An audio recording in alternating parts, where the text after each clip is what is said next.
You are listening to the Real Faith Stories podcast, interviews with people who chose to boldly follow their faith.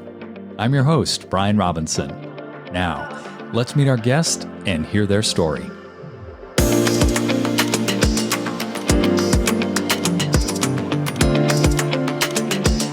Blair Reynolds, welcome to Real Faith Stories. I am really grateful to be able to speak with you today. Yeah, thank you for having me on and looking forward to it. I've heard several of your podcasts and love the content, love what you share, and really enjoy your curiosity. You seem to be an incredible drawer out of people's gold and what they offer. Thanks for saying that. And surprise, I have a whole list of questions for you today. Oh, hey, we can handle that. Well, I'm going to read what you wrote regarding some of the questions I asked prior to this conversation, and we'll just launch from there. So you indicated that you were lost in doing something that appeared incredible on the surface, but it left you lonely, unfulfilled, and without a sense of purpose. And then God gently guided you into a profession where you knew you were partnering with Him. I love that. And you were able to reveal Him through His unique design of you. Could you share what you were doing previously that left you feeling lonely and unfulfilled? Oh, absolutely. First of all, did you quote me on that? That's you. That's hilarious. That is really funny. I was about to say, that sounds great. He must have paraphrased something I said. That's Blair Reynolds. Oh my goodness. Great stuff. Yeah, I absolutely can. So essentially what happened is I've been an entrepreneur for over 10 years now, probably about 15. And I was in several ventures and we had incredible favor. So we would have money, basically like blank checks to do things that we wanted to do. And that's, of course, every entrepreneur's dream is here's some money, go build whatever you want. So I was trying to build really cool empires or castles, but essentially just out of matchsticks, because we were interviewing these great individuals that had done phenomenal things. And essentially, I was the interviewer for them, and we'd go to these conferences and events and get in front of really powerful, often Christian people and interview them and then kind of offer that as content to the world. So it sounds like this ideal situation, just wonderful, have money, get to travel. And the funny thing is, it was just very unfulfilling. And it's very disappointing when you have a blank check to create the life that you want, and it's still not the life that you want. Wow. So I did that for several years and was constantly frustrated. And I've told people before, I always heard that term. When you're doing what you're not supposed to do, it's like running through mud. When you're doing what you're called to do, it's like water skiing. And that used to frustrate me because I knew I was the guy in mud. I was just totally aware I'm the guy running through mud, but I don't know how to get out of it. And then God very gently nudged me with one of our products. And basically he said, I'm going to let you offer either a life consulting session or a business consulting session as part of the product that we were offering. And one person chose the life consulting session.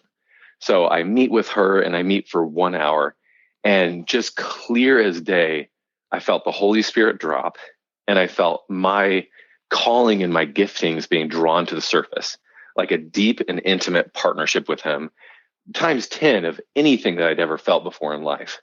And I was just 100% aware, okay, this is what God has designed me to do, and He wants to partner with me in. And so I pulled up my tent pegs, and within 2 weeks had launched a consulting business. Wow, 2 weeks. Mm-hmm. Oh, yeah. So that experience was so profound in its impact, you moved that quickly because you knew that you knew this is what you were designed to do. Yes. Yeah, and I was thinking about it before we got on the call, because one of the things that I work with my clients on is they won't hear God's voice clearly, right? Or they're just not able to hear what He's saying about the career or relationship, etc. And one of the things I like to ask them, and this was true for me too, is what would you ask God to tell you that you're unwilling or afraid to have Him say? Wow. So, and as soon as you ask that question of like, God, what do you want to tell me that I'm afraid to actually hear?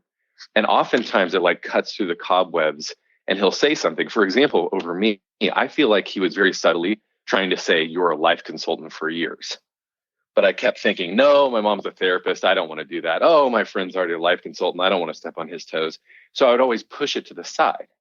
But I think sometimes the things that we don't want to hear from God is the thing that he most wants to tell us to get us into our correct direction. Wow. The thing we don't want to hear from God is the thing that oftentimes pushes us in the right direction. I think we're afraid of it, right? Yeah. We're afraid of what he's going to say of, hey, you're going to have me move somewhere. You're going to have me do a job I don't want to do. And so we kind of have this selective hearing with him. Tell me what I want to hear. Tell me gentle nudges, but don't tell me the truth that feels so vulnerable. Because I think that when he reveals who we really are, what we're really called to do, there's this terrifying vulnerability to it because we have to be revealed. We have to take off our masks. We have to take off our shields, and we actually basically stand revealed in front of the world. And if we're accepted for that person, it feels wonderful and it's fulfilling. And if we're rejected, it feels so painful because they're rejecting the real us, not just a mask. Share, if you would, an experience of unmasking one of your clients. Obviously, you don't have to reveal anything specifically, but yeah, I'd love to hear some of those stories. Yeah, unmasking a client. Okay, so I have one client that we were talking and he was discussing how he just kind of goes along to get along.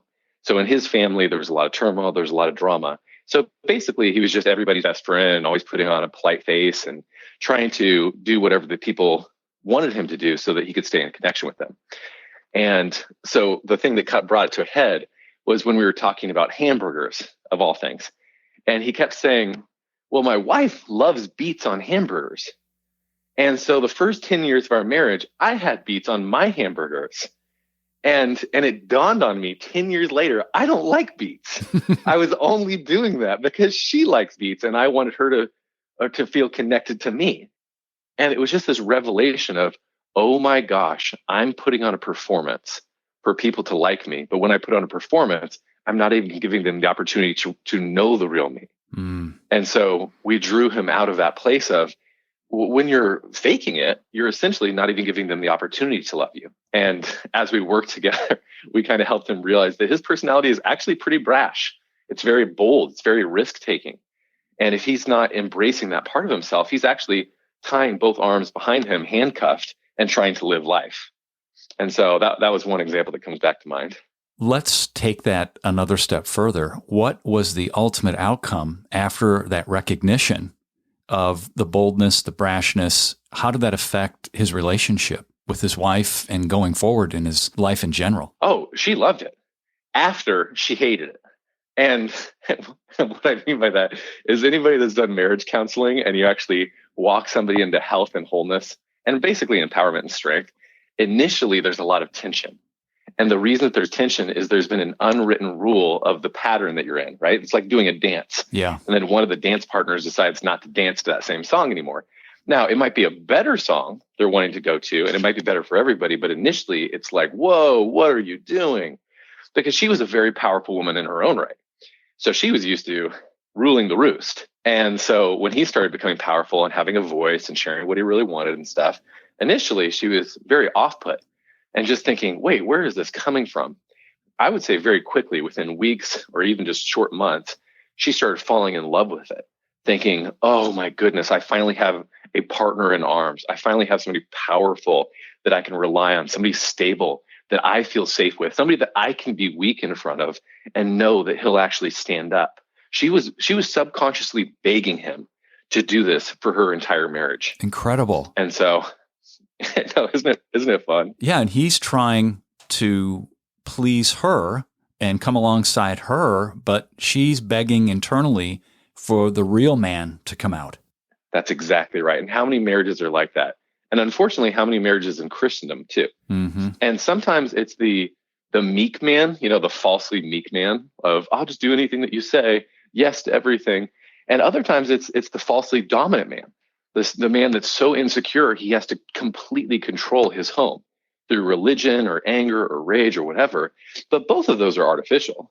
Both of those are just attempts at connection through a dysfunctional pattern that you're used to. Once the revelation hits, like it did with this couple, how do they navigate going from point A, where they were, to point B, where they need to go during that space? How do they navigate through that? Really good question. I think that you do it much like you do stepping into a different sport or something that you're learning. So I think that one of the things that happens is we learn what's artificial, and what's artificial is actually very temporary. It's temporal. So if you think about who God designed, he designed us eternal. And in 500 years, we're not going to have anxiety, confusion, dysfunction, codependence, all those things, right? That confuse who we are and confuse our relationships. And so my goal, what I try to do with people, is not to help them become themselves, it's help them uncover themselves. So when you give them these revelations of who they are and who they're not, oftentimes those things become averse to them. So they don't want to do them anymore. They think, ugh, man, I can feel when I'm putting on that role. Yeah. I can feel when I'm being fake now. And so essentially it's not what you do, it's giving them permission to surrender to who they are. And ironically, it takes so much more energy to be who you're not. And so it's sort of like if I had a ball and chain around my legs and I've learned how to walk with it and run with it, and then you take off the ball and chain. Well, you don't tell the person, hey, this is how you walk now and this is how you run. They naturally are going to be significantly better than they were before, and they're going to get used to it over time. So basically, it's just helping them to become themselves. And I think God's design is so much more substantive than anything that we've used to replace it. You know what springs to mind is a scripture where Jesus said, my yoke is easy, my burden is light. I like that. It makes me think of what you just said, that it takes way more energy to not be who you're supposed to be than it does to be, right? Correct. And so good. What does that feel like to you as an individual or to those whom you've counseled in terms of that energy level? How do they experience that? Does something spring to mind? Yeah. Well, I think it's always intriguing to me how much energy people are using. And when they start to release those, what I'd call energy drains, they start to get their natural energy back. Because in our subconscious minds, we're using 30, 40, 60, 80% of our energy trying to maintain the facade. Because any and you'll feel it too. When you feel one of those major releases, you'll actually have this huge wellspring of energy back and go, oh my gosh, I can't believe I was using so much energy just to try to get along instead of just being myself. And what naturally happens, I have to jump forward, then I'll jump back. What naturally happens is it often becomes divisive in communities or in families initially. And here's why. Because when people are stepping into who they are, they naturally disrupt. And there are people that want to grow with them and be at the same, start growing in the same ways. And those people are drawn to the person that's becoming healthier. Yeah. The people that are terrified of becoming healthier, they actually get scared, they get nervous. And so ironically, they'll reject you out of your life. What looks like rejection is often them self-rejecting you away from their own personal growth. I could see that. It's a conviction of their own lack of transparency. You nailed it. Because you're essentially drawing them in and not giving them a choice anymore. Somebody that's authentic and present doesn't give you a choice. There's a fork in the road. Be authentic and present with me, or you have to be away from me. Those are the two. Like, look at Jesus. What I love about Jesus was he was the most divisive man that ever lived. When you met Jesus, there was two roads. You would either die for him or you wanted to kill him. That's how divisive Jesus was. And I don't think that's a bad thing. I think that it's God saying, when I present myself, I'm drawing you to authenticity, to your true nature, to intimacy, to who I am. And the only way to avoid that is to be out of my company, because that's what my presence hosts. Wow. And so to go back to the question I think you asked about the energy and how it feels, is it's liberating. That's the best way to put it. It's liberating because going back to the yoke is easy, my burden is light. You start to recognize that the yokes that you have on yourself are not yokes from God, and they're not yokes from your authentic personality.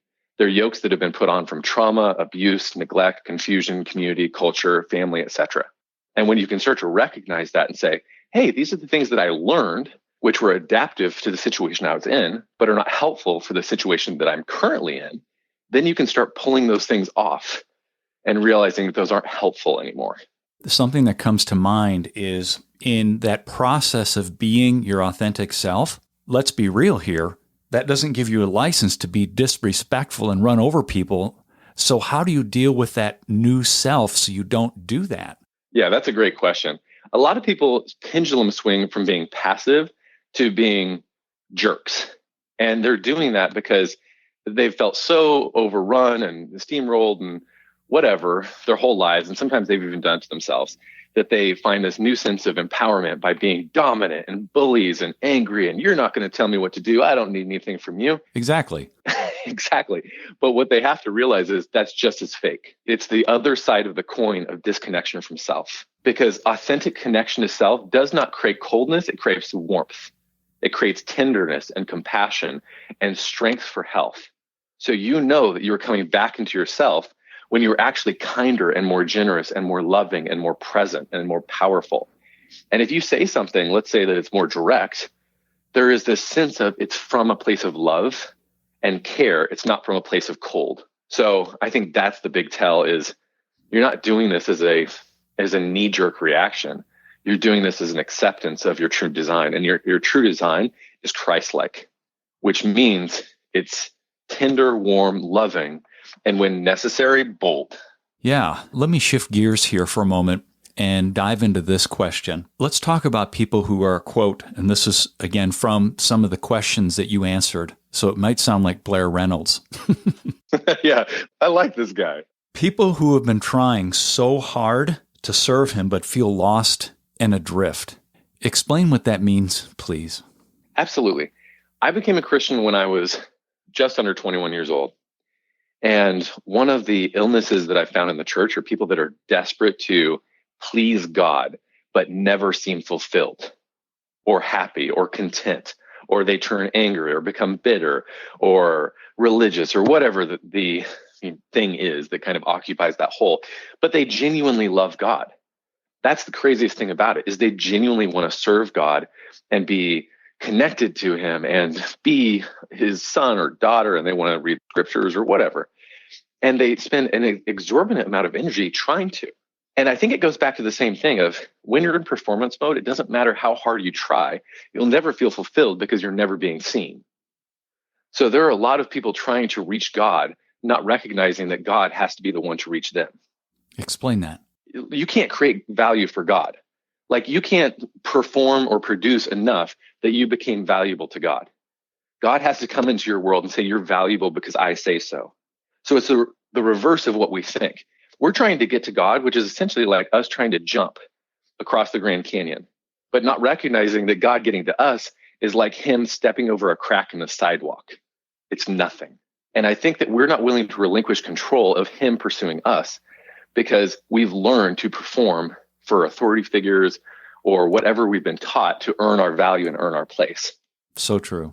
And when we project the image of our fathers or our families or our pastors onto God, we will recreate the same scenario that we found ourselves in earlier, which oftentimes is not God's nature.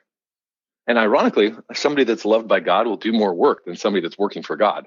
Yes, there's so much freedom, and that work is done out of a love instead of a performance mentality. Yeah, exactly. There was a book that was recommended to me by Andy Wyatt, who was on an episode a few weeks ago, and it's called Ruthless Trust by Brennan Manning.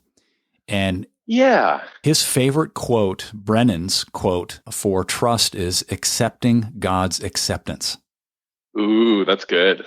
That's kind of been a mantra since I've read the book is, Lord, I accept your acceptance of me. Because I think many of us wander around with this so-called orphan spirit. We don't feel like we're deserving of God's love, but he's already told us we are. Yes. As his children.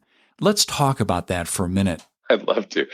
Inherent in the idea of us trying to earn God's love is a belief that we don't have it. So if we're trying to earn God's love, by very design of what that means, we're assuming that we're not already loved. And so I think that that's the trap that most people find themselves in. Why do we assume that we're not loved? I think that those pathways weren't created at certain parts of our life.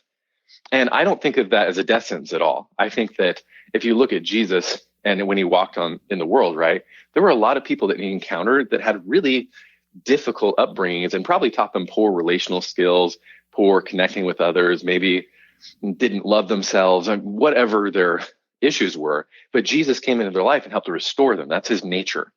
And so I don't think it's ungodly to say that we had situations that taught us things that were not of God's design or God's ultimate wishes. I think a lot of the times, let's use the orphan spirit. The reason that you would adopt something like that as a belief system is because that was your experience.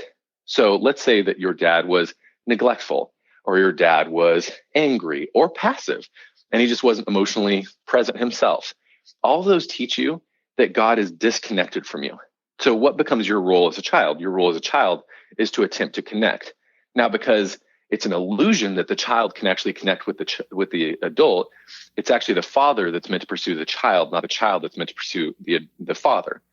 But if we adopt that as our mindset, then we'll feel like an orphan, and forever we'll be repeating the cycle of trying to earn connection with our father. Wow. And so I think that's one of the reasons that people get so caught in that cycle is they're trying to take on the role that's actually God's role to do. And we don't even have the capacity to do it. That's so good. We don't have the capacity to do it. That's not our role. Nope, it's not our role. Some of the things that you also mentioned regarding the biggest lessons from your story that you felt like could help others is one of the first lessons you mentioned was to include God consistently. Oh, yes.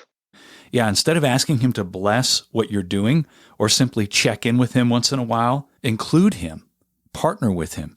Explain what that means to you, please. Sure. I will first confess that I'm imperfect in this, and obviously an area of growth. But I think that I found over the years, I was the typical business person that invited Jesus in certain points.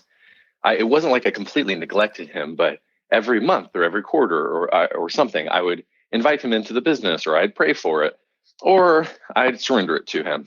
And it became apparent that I was more or less living for the destination with God, or the arrival, than actually being with him in the process.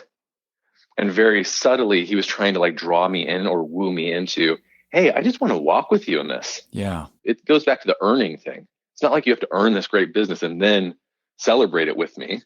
I just want to walk with you day in and day out, hardships and good things. And there's a process to that I think far less, I use the term religious, but far less religious than it seems, which is just journaling and having him talk to you about it, or inviting him into the business on a regular basis and saying, hey, please lead me, and having an open hand with it. If at any time you want to breathe on it, you want to take it, you want to redirect it, I'm open. My heart is open to what you're telling me in the moment, not just in the quarterly checkup. And because it's very easy for us to silo God. Oh. We can silo him from our families, even from our church, from our personal lives, from our business. And it's just God's in this corner. And I think that has to be really heartbreaking for God, because that's not what he designed us for. He designed us to be in communion with him. And so when we do silo him and say, hey, well, God's over here, but this is my business life, and I have to do certain things in my business life. Well, that's just defeating the entire purpose of why we're Christians in the first place, which is full submission. You say that God longs to be part of our journey. He wants a relationship with us far more than he considers our success, financial blessing, or anything else. Yes. Explain why you say that, Blair. Because I think that God prioritizes relationship and intimacy over success and even abundance. If you thought about it, if you were going to ask a question, and let's say that there's a father, and a father has a son, and the father can either have intimacy and a wonderful connection with his son, or his son can be an uber millionaire. I think that the father chooses the love and the intimacy, not from a selfish place, but because he knows it's better for the son. And I think that there is a concept that we almost look to God like a slot machine. When he loves to bless, I think he blesses like a father loves to bless on a Christmas morning. But more so than a father blessing on a Christmas morning is a father is there day in and day out. And his very presence and investment and interest in us is what shows us we're valuable. It's not showing up at special surgical moments to give us these presents that are financial or material. I love that statement. It's not that he shows up at surgical moments. And that's so true. He wants it to be all day, every hour, 24 hours a day. Yeah. That leads to this question. In terms of connecting with the Lord and really growing that relationship with him, what have you found to be, for yourself, one of the most profound ways to grow intimacy with your Heavenly Father? I think two things, and they're related. I love prayer, first of all, and I really enjoy that sense of sitting down and relaxing and creating stillness. And stillness is essentially just like letting the things that are of the world and even of your thoughts or even of your thoughts of God just kind of like fade away. So you're basically getting out of striving mode, and I tell my clients it's impossible to hug someone when you're going 100 miles an hour. And it's a great picture. and thank you. It's very graphic. Yeah. But it allows people to go, oh yeah, I've got to be still in order to be present. And not like you can't be active when you are present, but you get my point. Yeah. And then the second thing is I really enjoy inviting God to take over my prayer life. And what I mean by that is after I get still, I actually invite him in and say, hey, I surrender to you. I surrender my wife. I surrender my family. I surrender my business, surrender my money. I surrender anything that I am to you. And I invite you to take over. And when I just relax and basically have almost like an assumption, like he's going to take over. Well, it doesn't always happen. And maybe it's 5 minutes or maybe it's 40 minutes, but often I'll feel his presence leading me instead of me trying to draw him. And it's just a different posture. And I just love that. I love the feeling of, oh, I can be completely at peace. And then instead of me trying to figure out the road, he enlightens my path. I love that. In terms of that exercise of discipline in getting quiet before the Lord, I found it's a discipline to be able to just be still. In your experience, how long does it tend now for your brain to stop chattering so that you can actually start sensing his presence? Ooh, good question. When I first started, I can tell you it took me about 40 to 45 minutes. Mm-hmm. And pretty consistently, it would at least take that long for everything to unwind. I would say now probably 5 to 10 minutes. Wow.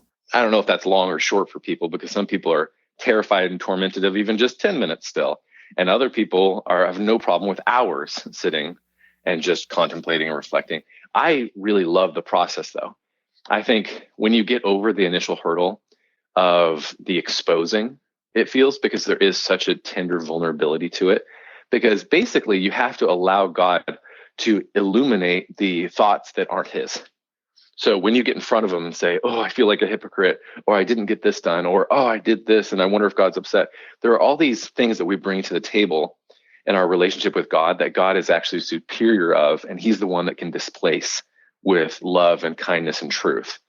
And so I think there's this even process of humility where you have to start to embrace and accept his view of you instead of your lens on yourself. As you have done this counseling of many people over the years, what do you see as one of the top 2 or 3 issues, challenges that you tend to invest time in with people to overcome?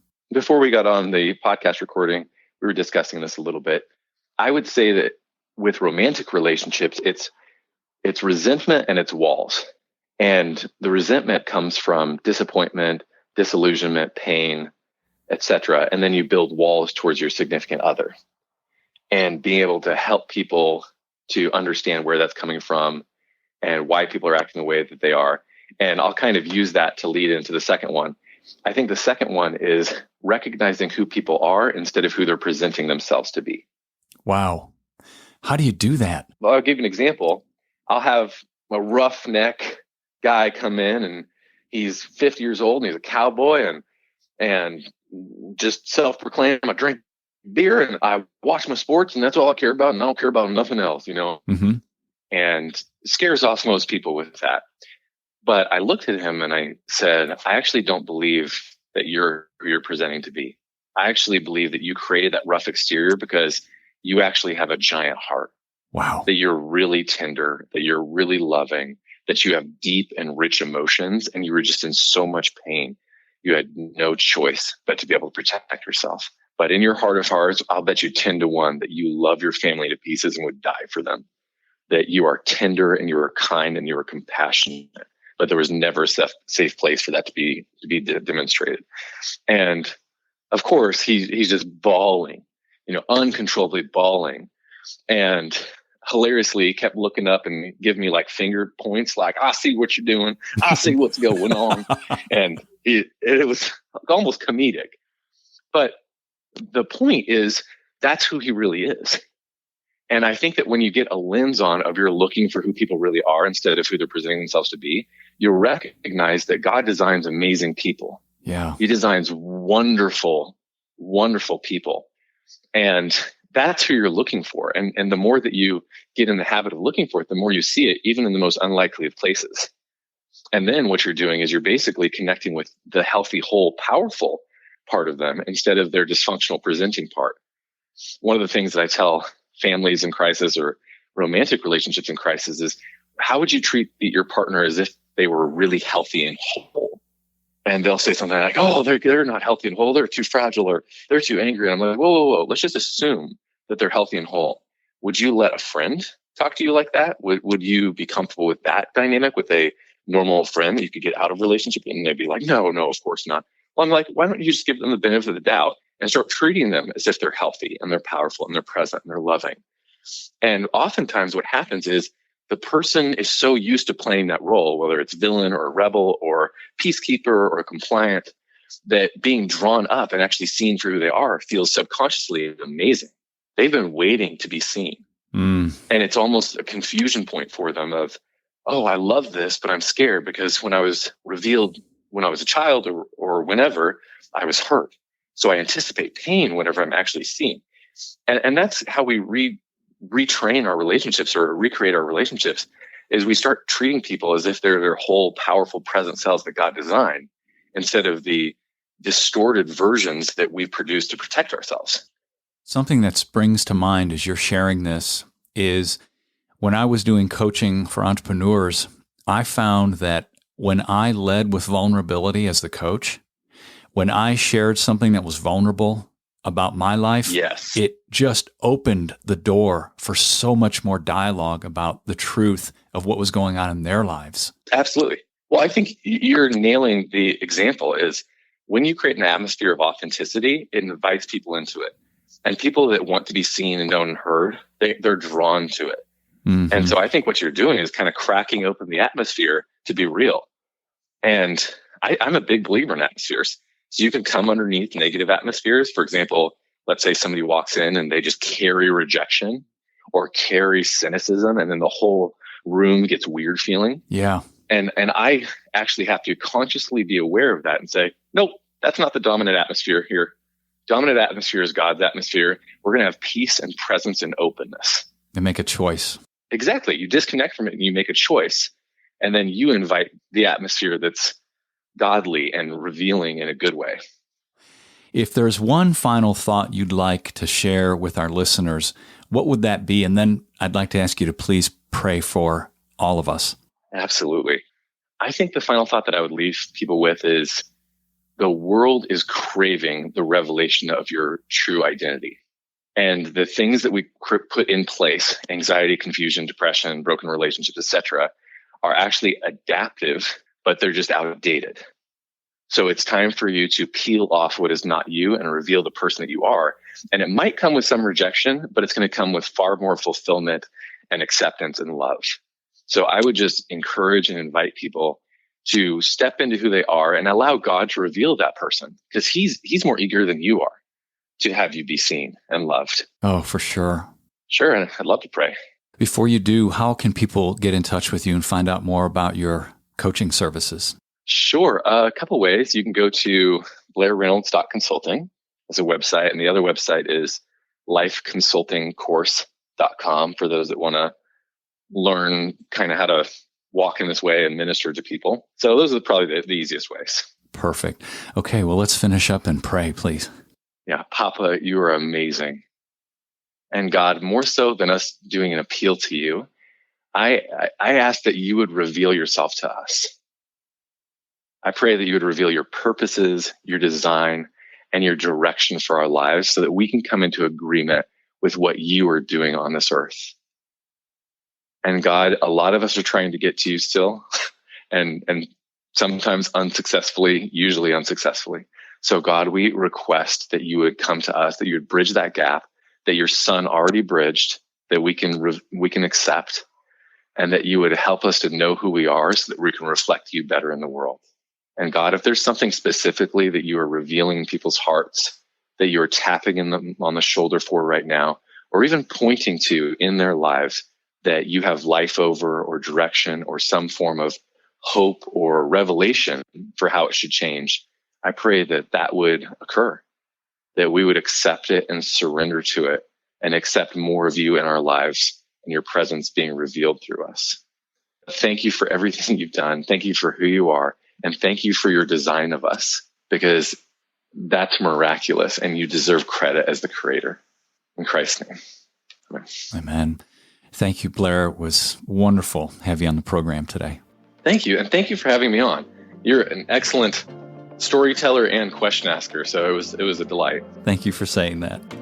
Hey, everyone. Thanks for listening. Please make sure you subscribe to the show and share this with someone you believe would be encouraged and motivated by these stories. Until next time, I'm Brian Robinson, reminding you that the greatest decision you could ever make is to ask Jesus Christ to become the Lord of your life. If you haven't done that, read Romans chapter 10, verses 9 through 11. Thanks again for listening.